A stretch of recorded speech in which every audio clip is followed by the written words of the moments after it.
목사인 제가 솔직히 고백하겠습니다. 신학교 시절 여호수아를 처음 공부할 때 정말 막막했습니다. 24장이나 되는 이 방대한 책을 어떻게 이해해야 할까요? 전쟁 이야기만 나열된 것 같은데 오늘 우리 삶에 무슨 의미가 있을까요? 솔직히 처음에는 그냥 역사책처럼 느껴졌습니다. 누가 누구를 쳤고 어떤 성을 함락했고 땅을 어떻게 나눴는지에 대한 기록들 뿐이었습니다. 그런데 20년 넘게 목회하면서 여호수아를 묵상할 때마다 새로운 것을 발견했습니다. 이 책은 단순히 가나안 정복 역사가 아니었습니다.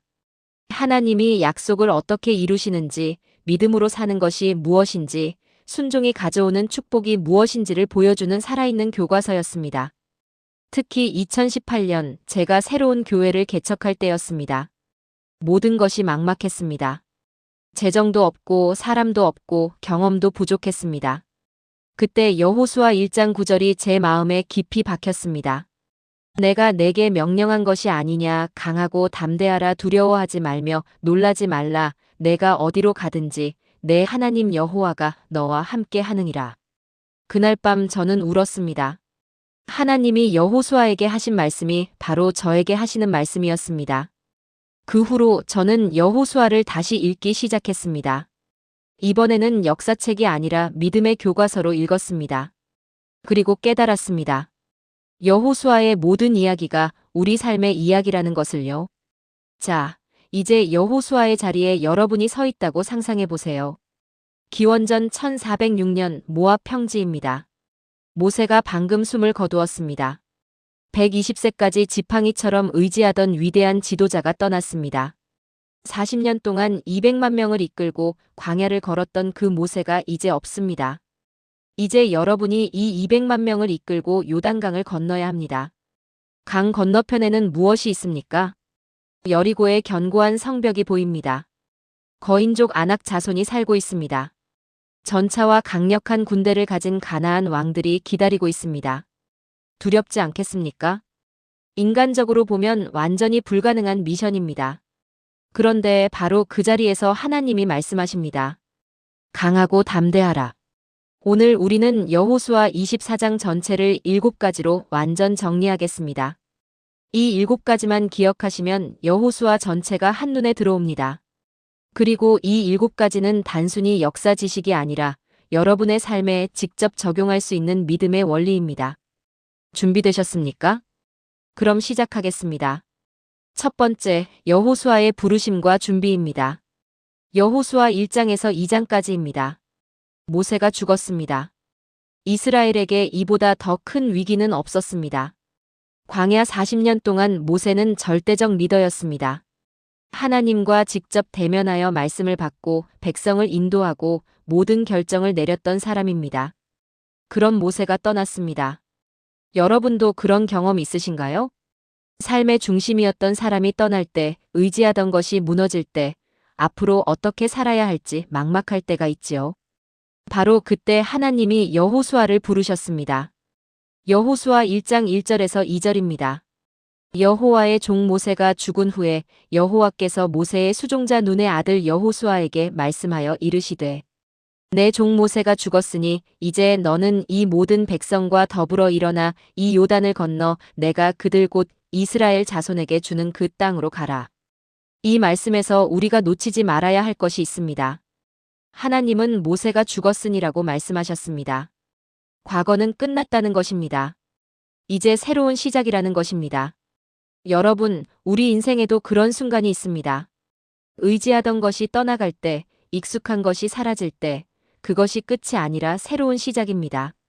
하나님은 과거에 머물러 있으라고 하지 않으십니다. 일어나라, 건너가라고 말씀하십니다. 그런데 여호수아는 두려웠을 것입니다. 그래서 하나님은 3번이나 반복해서 말씀하십니다. 1장 6절, 강하고 담대하라. 1장 7절, 강하고 극히 담대하라. 1장 9절, 강하고 담대하라, 두려워하지 말며 놀라지 말라. 3번입니다. 왜 하나님은 3번이나 반복하셨을까요? 여호수아가 얼마나 두려워했는지 아시기 때문입니다. 그리고 우리도 그렇지 않습니까? 새로운 시작 앞에서, 큰 책임 앞에서, 불가능해 보이는 일 앞에서 우리는 두렵습니다. 바로 그럴 때 하나님은 말씀하십니다. 강하고 담대하라. 그런데 여기서 중요한 것이 있습니다. 하나님이 단순히 용기를 내라고만 하신 것이 아닙니다. 1장 8절을 보십시오. 이 율법책을 내 입에서 떠나지 말게 하며 주야로 그것을 묵상하여 그 안에 기록된 대로 다 지켜 행하라. 그리하면 내 길이 평탄하게 될 것이며 내가 형통하리라. 담대함의 근거는 하나님의 말씀입니다. 여호수아의 힘은 그의 능력이나 경험에서 나오는 것이 아니라 하나님의 말씀에서 나옵니다. 저는 2020년 코로나 팬데믹 때 이것을 깊이 경험했습니다. 교회 문을 닫아야 하는지 온라인으로 전환해야 하는지 모든 것이 혼란스러웠습니다. 성도들은 불안해했고 저도 확신이 서지 않았습니다. 그때 제가 붙잡은 것이 바로 이 말씀이었습니다. 이 율법책을 내 입에서 떠나지 말게 하며 주야로 그것을 묵상하라. 저는 매일 새벽 이 말씀을 묵상했습니다. 그러자 평안이 왔습니다. 방향이 보였습니다. 담대함이 생겼습니다. 말씀이 제게 힘을 준 것입니다. 그리고 여호수아는 준비했습니다. 2장에서 그는 정탐꾼을 보냅니다. 40년 전 12명의 정탐꾼이 보고한 것을 기억하십니까? 10명은 불가능하다고 했습니다. 2명만 하나님이 함께 하시니 가능하다고 했습니다. 그 2명 중 1명이 바로 여호수아였습니다.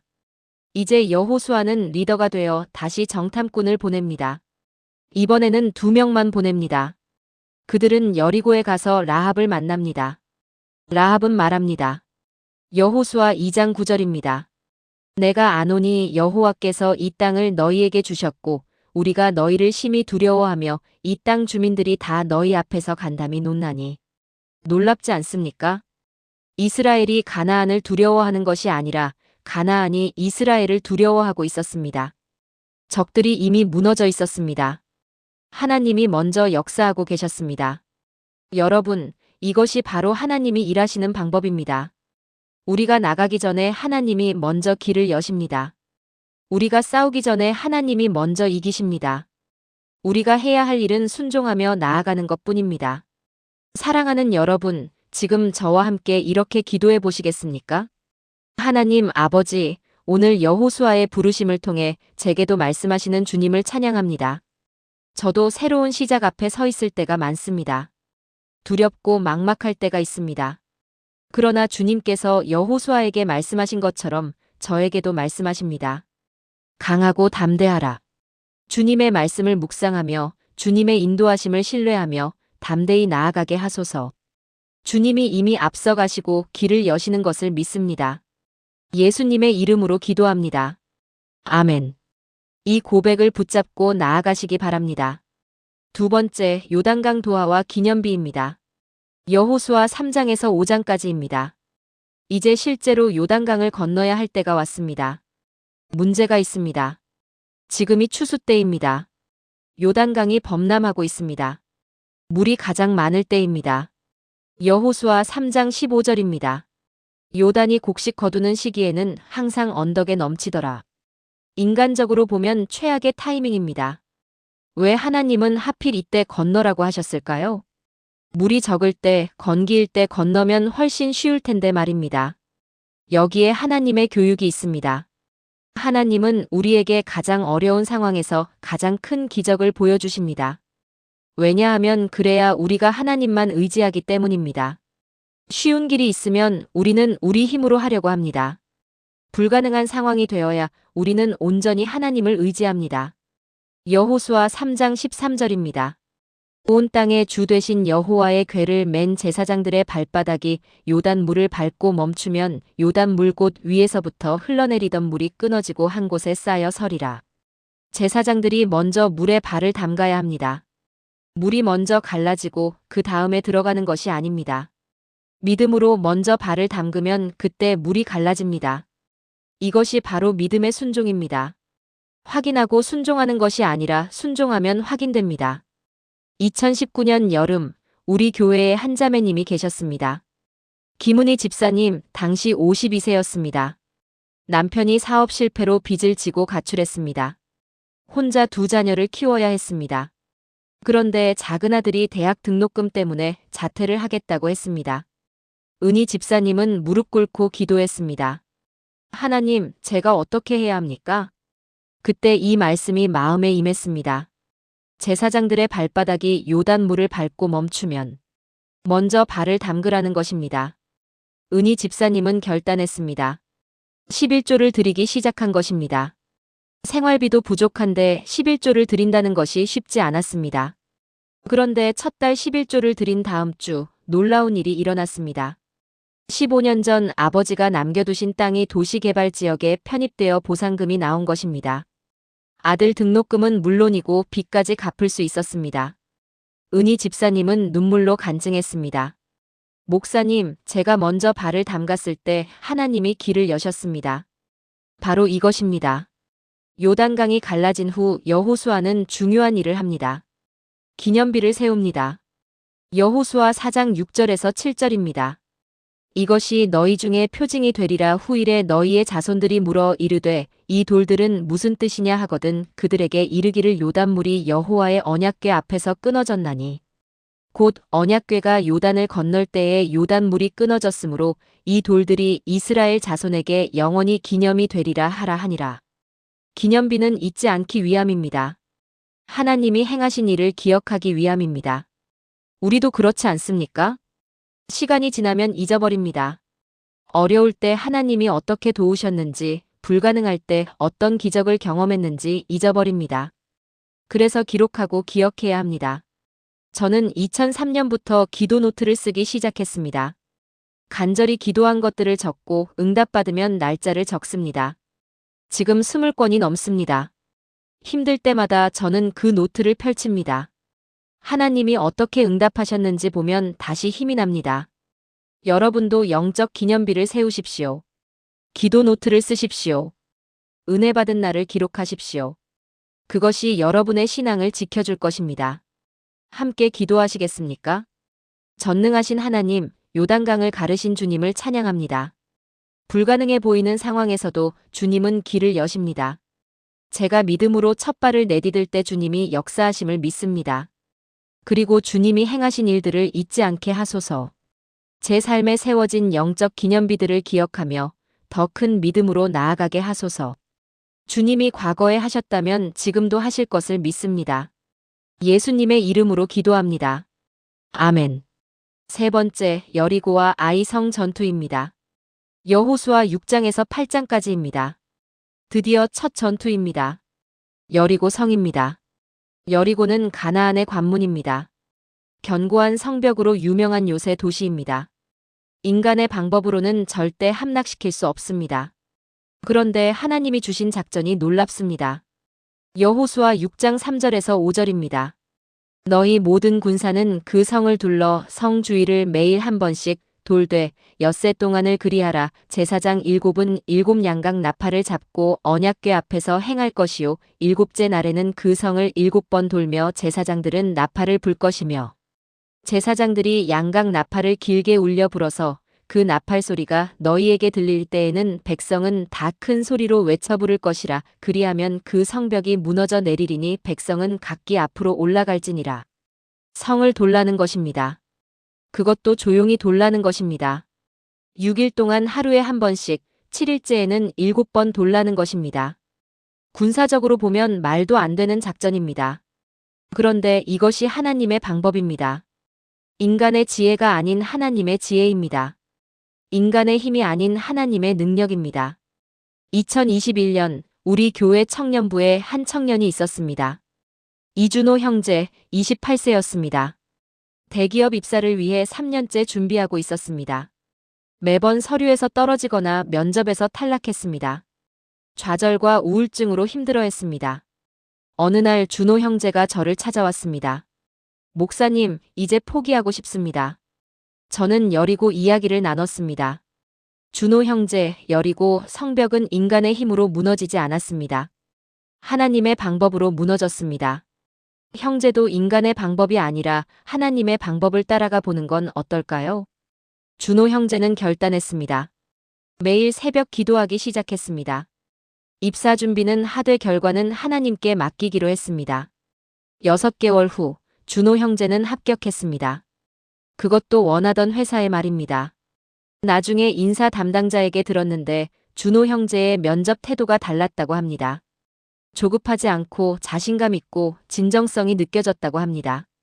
하나님의 방법으로 준비했을 때 결과도 달랐던 것입니다. 그런데 여리고 승리 후 문제가 생깁니다. 아이 성 전투에서 패배합니다. 아이는 작은 성입니다. 여리고보다 훨씬 작습니다. 그런데 이스라엘이 졌습니다. 36명이 죽었습니다. 왜 그랬을까요? 여호수아 7장에 답이 있습니다. 아간이 하나님께 드려야 할 물건을 훔쳤습니다. 한 사람의 죄가 전체를 무너뜨렸습니다. 여호수아는 이것을 해결합니다. 아간의 죄를 처리하고 다시 아이성을 칩니다. 이번에는 승리합니다. 여기서 우리가 배워야 할 교훈이 있습니다. 승리 후에 더 조심해야 한다는 것입니다. 큰 일을 이룬 후에 교만이 옵니다. 성공한 후에 방심이 옵니다. 바로 그때 우리는 무너집니다. 여러분, 승리했을 때가 가장 위험한 때입니다. 잘 될 때가 가장 조심해야 할 때입니다. 그때 더욱 겸손하고 하나님을 의지해야 합니다. 함께 기도하시겠습니까? 전능하신 하나님, 여리고 성벽을 무너뜨리신 주님을 찬양합니다. 인간의 방법이 아닌 주님의 방법으로 역사하심을 믿습니다. 제 삶의 견고한 성벽들도 주님의 능력으로 무너뜨려 주소서. 그리고 승리했을 때 교만하지 않게 하시고 작은 죄도 가볍게 여기지 않게 하소서. 항상 주님을 의지하며 겸손히 주님의 인도를 따르는 삶을 살게 하소서. 주님의 방법이 가장 좋은 방법임을 믿습니다. 예수님의 이름으로 기도합니다. 아멘. 네 번째, 기브온 사건과 남부정복입니다. 여호수아 9장에서 10장까지입니다. 여리고와 아이성의 소문이 가나안 전역에 퍼졌습니다. 모든 왕들이 두려워했습니다. 그런데 기브온 사람들은 다른 선택을 했습니다. 속임수를 쓴 것입니다. 여호수아 9장 4절에서 6절입니다. 그들이 꾀를 내어 사신의 모양을 꾸미되 헤어진 전대와 헤어지고 찢어져서 기운 가죽 포도주 부대를 나귀에 싣고 그 발에는 낡아 기운 신을 신고 낡은 옷을 입고 다 마르고 곰팡이 난 떡을 예비하고 그들이 길갈 진영에 이르러 여호수아에게 나아와서 그와 이스라엘 사람들에게 이르되 우리는 먼 나라에서 왔나이다. 그러므로 이제 우리와 약조하사이다 하니 그들은 멀리서 왔다고 거짓말했습니다. 낡은 옷과 마른 떡으로 위장했습니다. 여호수아는 속았습니다. 9절입니다. 이스라엘 사람들이 그들과 약조하고 그들에게 맹세하였으나 여호와께 묻지 아니하였더라. 여호와께 묻지 아니하였더라. 이것이 문제였습니다. 상황이 그럴듯해 보였습니다. 논리적으로 맞는 것 같았습니다. 그래서 하나님께 묻지 않고 결정했습니다. 결과는 어떻게 되었습니까? 3일 후에 진실이 드러났습니다. 기브온이 바로 이웃나라였습니다. 이미 맹세했기 때문에 죽일 수 없었습니다. 여호수아는 실수했습니다. 그런데 여기서 중요한 것이 있습니다. 하나님은 우리의 실수조차 사용하십니다. 10장에서 5왕이 기브온을 치려고 옵니다. 기브온이 여호수아에게 도움을 요청합니다. 여호수아는 올라가서 5왕을 무찌릅니다. 그날 하나님이 놀라운 기적을 행하십니다. 여호수아 10장 12절에서 13절입니다. 여호수아가 여호와께 아뢰어 이스라엘의 목전에서 이르되 태양아 너는 기브온 위에 머무르라. 달아 너도 아얄론 골짜기에서 그리할지어다 하매 태양이 머물고 달이 멈추기를 백성이 그 대적에게 원수를 갚기까지 하였느니라. 해가 멈췄습니다. 달이 멈췄습니다. 하루가 거의 이틀이 되었습니다. 이것은 성경 역사상 유일한 사건입니다. 하나님이 실수로 맺어진 동맹을 사용하셔서 남부 전체를 정복하게 하신 것입니다. 제 친구 목사님 이야기를 하나 하겠습니다. 김동현 목사님, 지금은 부산에서 목회하고 계십니다. 2015년에 교회를 개척했는데 장소 선택을 잘못했습니다. 교통이 불편한 곳이었습니다. 상권도 없는 지역이었습니다. 동현 목사님은 후회했습니다. 하나님께 제대로 기도하지 않고 결정한 내 잘못이다. 그런데 6개월 후부터 신기한 일이 일어났습니다. 그 지역에 대규모 아파트 단지가 들어오기 시작한 것입니다. 3년 만에 그 동네가 신도시로 변했습니다. 지금은 1000명이 넘는 교회가 되었습니다. 동현 목사님은 간증했습니다. 제가 실수했지만 하나님은 그 실수마저 사용하셨습니다.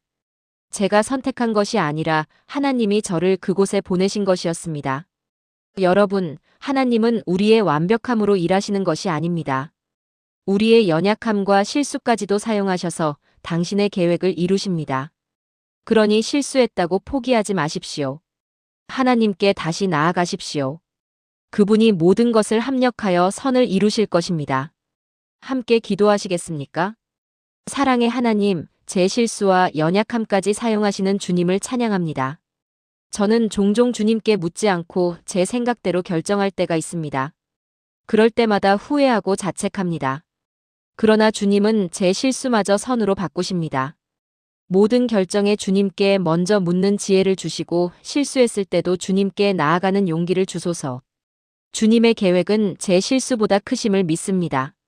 예수님의 이름으로 기도합니다. 아멘. 5번째, 북부 정복과 정복 완료입니다. 여호수아 11장에서 12장까지입니다. 남부를 정복한 소식이 북부에 전해졌습니다. 북부의 왕들이 연합군을 만들었습니다. 여호수아 11장 4절입니다.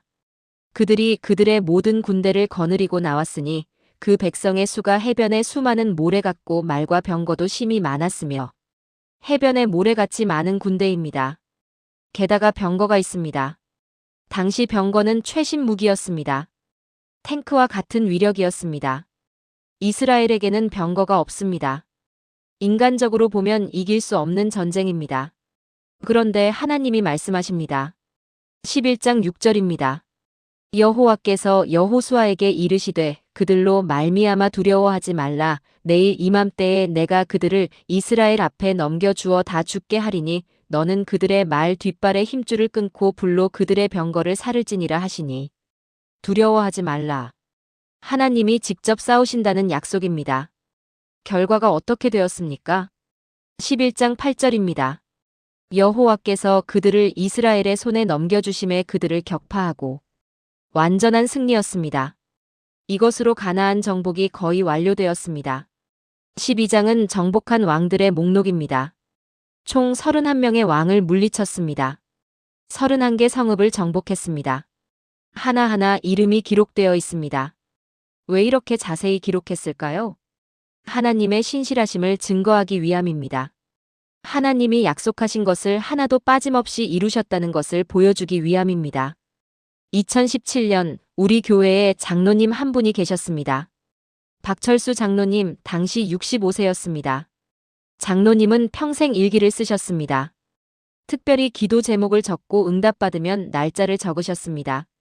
장로님이 돌아가시기 1년 전 제게 그 일기장을 보여주셨습니다. 45년 동안 쓴 일기였습니다. 수천 개의 기도 제목이 있었습니다. 그리고 그중 80% 이상이 응답받았다고 표시되어 있었습니다. 어떤 것은 10년 만에, 어떤 것은 20년 만에 응답받았습니다. 장로님이 말씀하셨습니다. 목사님, 하나님은 한 번도 약속을 어기신 적이 없습니다. 때로는 오래 걸렸지만 반드시 응답하셨습니다. 제가 포기하지 않고 기다렸을 때 하나님의 신실하심을 경험했습니다. 바로 이것입니다. 여호수아 12장의 31명 왕 목록처럼 하나님은 모든 약속을 정확히 이루십니다. 하나도 빠뜨리지 않으십니다. 때로는 시간이 걸립니다. 때로는 과정이 힘듭니다.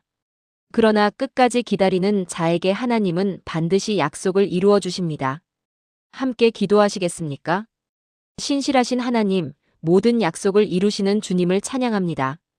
제 앞에도 거대한 연합군 같은 문제들이 있을 때가 있습니다. 해변에 모래같이 많은 걱정과 두려움이 있습니다.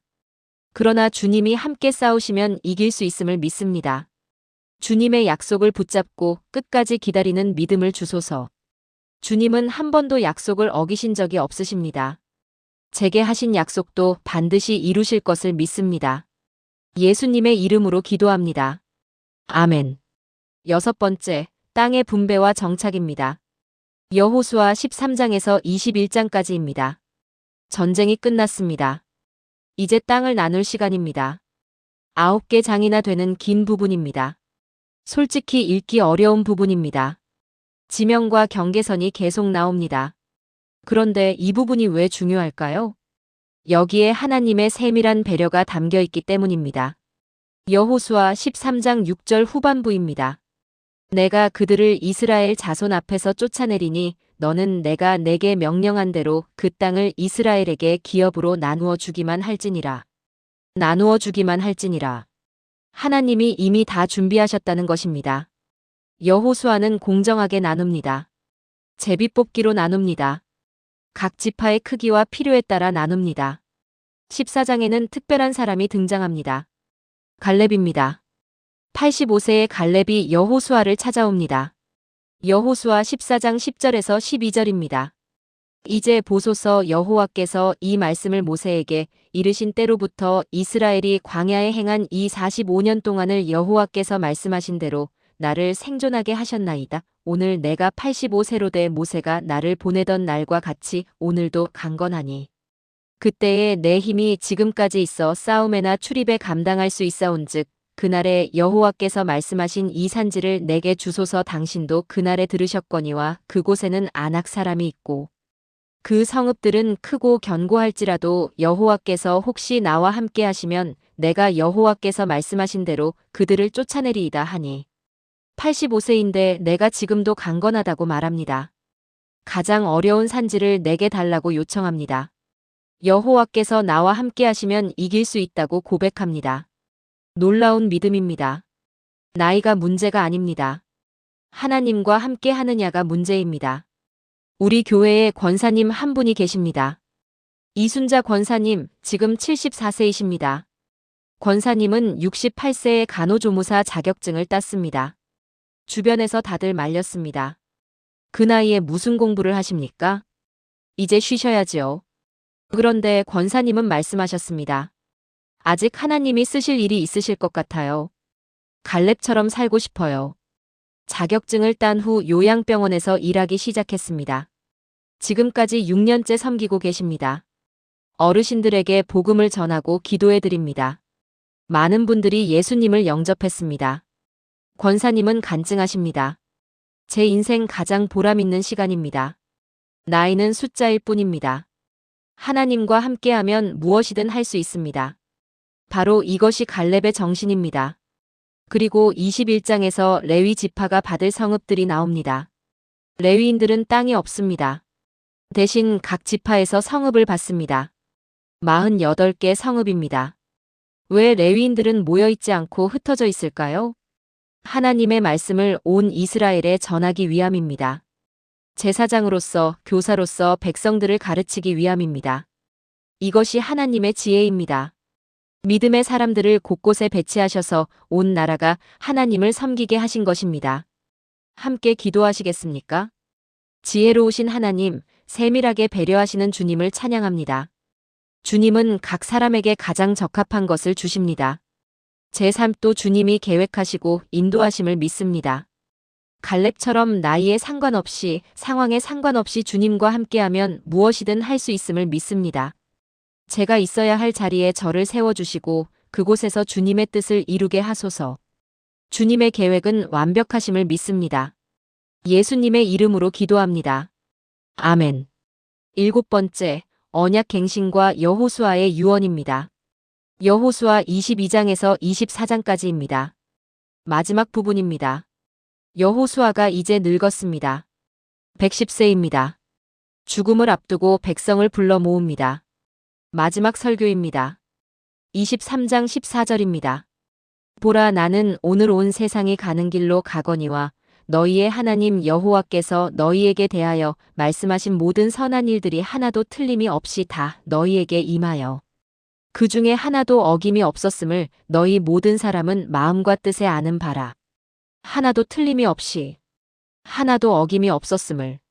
여호수아의 고백입니다. 하나님은 약속을 완벽하게 지키셨습니다. 그리고 24장에서 언약을 갱신합니다. 세겜에서 큰 모임을 엽니다. 여호수아 24장 14절에서 15절입니다. 그러므로 이제는 여호와를 경외하며 온전함과 진실함으로 그를 섬길 것이라. 너희의 조상들이 강 저쪽과 애굽에서 섬기던 신들을 치워버리고 여호와만 섬기라. 만일 여호와를 섬기는 것이 너희에게 좋지 않게 보이거든 너희 조상들이 강 저쪽에서 섬기던 신들이든지 또는 너희가 거주하는 땅에 있는 아모리 족속의 신들이든지 너희가 섬길 자를 오늘 택하라. 오직 나와 내 집은 여호와를 섬기겠노라 하니. 오직 나와 내 집은 여호와를 섬기겠노라. 이것이 여호수아의 마지막 선언입니다. 선택하라는 것입니다. 누구를 섬길 것인가? 백성들이 대답합니다. 24장 21절입니다. 백성이 여호수아에게 말하되 아니니이다. 우리가 여호와를 섬기겠나이다 하니. 언약이 갱신되었습니다. 그리고 24장 29절에서 31절입니다. 이 일 후에 여호와의 종눈의 아들 여호수아가 110세의 죽음의 무리가 그를 그의 기업의 경내 딥나세라에 장사하였으니 딥나세라는 에브라임 산지 가하스 산 북쪽이었더라. 이스라엘이 여호수아가 사는 날 동안과 여호수아가 죽은 뒤에 생존한 장로들 곧 여호와께서 이스라엘을 위하여 행하신 모든 일을 아는 자들이 사는 날 동안 여호와를 섬겼더라. 여호수아가 사는 날 동안 여호와를 섬겼더라. 이것이 가장 큰 유산입니다. 재산이나 권력이 아니라 믿음의 유산입니다. 저는 2023년에 아버지를 천국에 보내드렸습니다. 아버지는 평생 초등학교 교사셨습니다. 많은 재산을 남기지 못하셨습니다. 그런데 아버지가 남기신 것이 있습니다. 50년 동안 빠짐없이 쓰신 성경 묵상 노트였습니다. 그리고 30년 동안 후원하신 선교사님들의 편지가 가득한 상자였습니다. 장례식에 300명이 넘는 분들이 오셨습니다.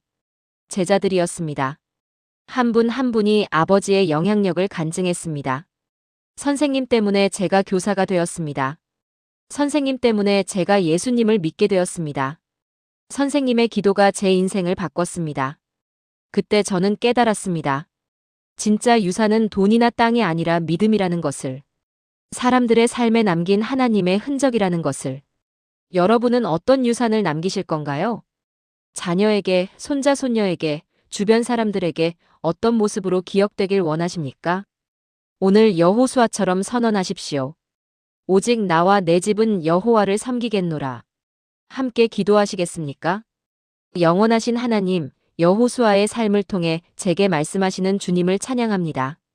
저도 여호수아처럼 끝까지 주님을 섬기는 삶을 살기 원합니다. 제 삶의 마지막 날까지 주님께 충성하기 원합니다. 재산이나 명예가 아니라 믿음의 유산을 남기기 원합니다. 제 자녀들과 손자 손녀들이 저를 통해 주님을 보게 하소서. 오늘 제가 선포합니다. 오직 저와 제 집은 여호와를 섬기겠습니다. 예수님의 이름으로 기도합니다. 아멘. 지금까지 나눈 7가지 말씀을 하나의 기도로 드리겠습니다. 함께 기도하시겠습니까? 전능하시고 신실하신 하나님 아버지, 오늘 여호수아서 전체를 통해 주신 놀라운 가르침에 감사드립니다. 첫째, 여호수아를 부르시고 준비시키셨듯이 저도 부르시고 강하고 담대하게 하신 주님을 찬양합니다. 둘째, 요단강을 가르시고 기념비를 세우게 하신 것처럼 제 삶에도 불가능을 가능케 하시고 은혜의 기념비를 세워주셔서 감사합니다. 셋째, 여리고 성벽을 무너뜨리시고 아이성에서 교훈을 주신 것처럼 인간의 방법이 아닌 주님의 방법으로 승리하게 하시고 겸손을 잃지 않게 하소서. 넷째, 기브온의 실수마저 사용하시고 남부를 정복하게 하신 것처럼 제 연약함과 실수까지도 선으로 바꾸시는 주님을 신뢰합니다. 다섯째, 북부의 연합군을 무찌르시고 모든 약속을 완성하신 것처럼 제 앞에 거대한 문제들도 주님이 해결하실 것을 믿습니다. 여섯째, 땅을 공정하게 분배하시고 갈렙에게 산지를 주신 것처럼 제게도 가장 적합한 것을 주시고 나이에 상관없이 주님과 함께 살게 하소서. 일곱째, 여호수아가 마지막까지 주님을 섬긴 것처럼 저도 생의 마지막 날까지 주님께 충성하며 믿음의 유산을 남기게 하소서. 강하고 담대하라는 주님의 명령을 붙잡습니다. 요단강을 건너라는 주님의 인도를 따릅니다. 여리고 성벽이 무너지듯 제 삶의 장애물들도 무너뜨려 주소서. 실수했을 때도 주님께 나아가는 용기를 주시고 끝까지 기다리는 인내를 주시며 주님께서 주신 자리에서 최선을 다하게 하소서. 오직 저와 제 집은 여호와를 섬기겠습니다. 이 고백이 제 삶의 마지막 날까지 변하지 않게 하소서. 여호수아서의 모든 말씀이 단순히 역사가 아니라 제 삶에 살아있는 교훈이 되게 하소서. 주님의 약속은 하나도 틀림이 없고 하나도 어김이 없음을 믿습니다. 제게 하신 약속도 반드시 이루실 것을 신뢰하며 의지합니다. 살아계신 예수 그리스도의 이름으로 기도합니다. 아멘. 사랑하는 성도 여러분, 지금까지 여호수아서 24장 전체를 7가지로 완전 정리했습니다. 이 7가지만 기억하시면 여호수아서가 한눈에 들어옵니다. 첫째, 여호수아의 부르심과 준비. 하나님은 우리를 부르시고 강하고 담대하게 하십니다. 둘째, 요단강 도하와 기념비. 불가능해 보이는 상황에서 하나님은 길을 여시고 은혜의 기념비를 세우게 하십니다. 셋째, 여리고와 아이 성 전투. 하나님의 방법으로 승리하고 겸손을 잃지 말아야 합니다. 넷째, 기브온 사건과 남부 정복.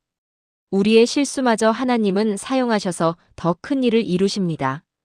다섯째, 북부 정복과 정복 완료. 하나님은 모든 약속을 하나도 빠짐없이 완벽하게 이루십니다. 여섯째, 땅의 분배와 정착. 하나님은 각 사람에게 가장 적합한 것을 주시고 나이에 상관없이 사용하십니다. 일곱째, 언약 갱신과 여호수아의 유언. 끝까지 하나님을 섬기며 믿음의 유산을 남겨야 합니다. 이 7가지는 단순히 역사 지식이 아닙니다. 여러분의 삶에 직접 적용할 수 있는 믿음의 원리입니다.